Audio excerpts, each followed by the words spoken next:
ભરૂચ નગરપાલિકાના ward number 4 ની વાત કરવામાં આવે, વોર્ડ નંબર 4 માં આ એક બૂથ છે। અહીંયા મતદાન મથક છે।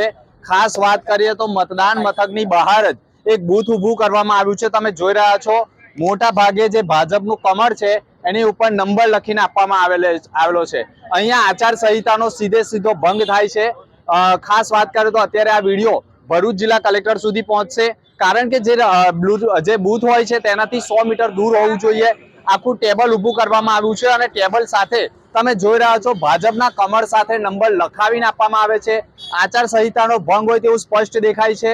ક્યાંક ને ક્યાંક વાત કરવામાં આવે તો ભરૂચ જિલ્લા કલેક્ટર કચેરી માટે પણ આ એક તપાસનો વિષય છે। અત્યારે પણ એક ઈવીએમ મશીન સાથે ફોટો વાયરલ થતા ફરિયાદ દાખલ કરવાની કવાયત કરવામાં આવી છે।